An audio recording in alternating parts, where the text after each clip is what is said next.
Dear students, थर education YouTube channel में मैं कृष्ण परमार आपको खुश आमदीद कहता हूँ। जैसा कि इसी चैनल पर सिंधी 12वीं किताब यानी सिंधी पहली किताब के तमाम असबाक जिनमें रीडिंग, राइटिंग और सिंगिंग एक्टिविटीज़ पर मबनी वीडियोस अपलोड की हुई है। अब मैंने इसी चैनल पर उर्दू स्पीकर्स को सिंधी सिखाने का सिलसिला जारी किया है। तो प्लीज़ आपसे मेरी दरख्वास्त है कि अब अगर आपने मेरा चैनल सब्सक्राइब नहीं किया है तो सब्सक्राइब कर दें, ताकि हर आने वाली वीडियो का नोटिफिकेशन आपको बर वक्त पहुँचता रहे। सिंधी ज़ुबान की अल्फ़ाबेट 52 हरूफ पर मुश्तमिल है और इसमें 34 हरूफ नुक्तों वाले हैं और 18 बगैर नुक्तों वाले। ये दाएं से बाईं जानिब लिखी जाती है। पढ़ते हैं सिंधी अल्फ़ाबेट। सिंधी अल्फ़ाबेट का पहला हर्फ अलिफ है। अलिफ अखे। अलिफ सिंधी और उर्दू में एक जैसा ही आता है। बे बदक।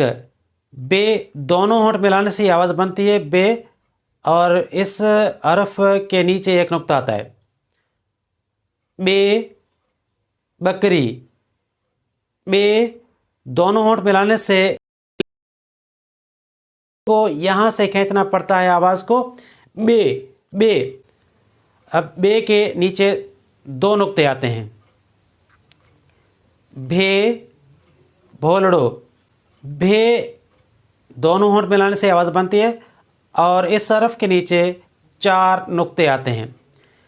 ते तारो।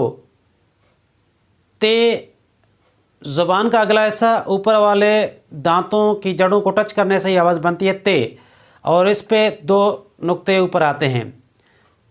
थे थेलो।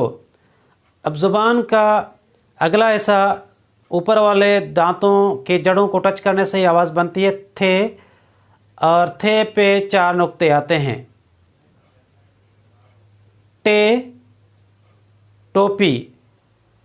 टे ज़ुबान को थोड़ा सा मोड़ के ऊपर वाले तालों को टच किया जाए तो ये आवाज़ बनती है टे, और इस पे 3 नुक्ते आते हैं। जबकि उर्दू में टे के ऊपर तोय का निशान आता है। ठे ठूंठ। ठे के ऊपर 2 नुक्ते आते हैं। थे समर। थे इस पे 3 नुक्ते आते हैं, और ये आवाज़ ज़ुबान को दोनों दांतों के बीच में ले आने से ये आवाज़ बनती है थे। पे पटको। पे दोनों होंठ मिलाने से ये आवाज़ बनती है पे, और पे के नीचे 3 नुक्ते आते हैं। इसी वीडियो में मैंने ये 10 हरूफ आपको समझाए हैं।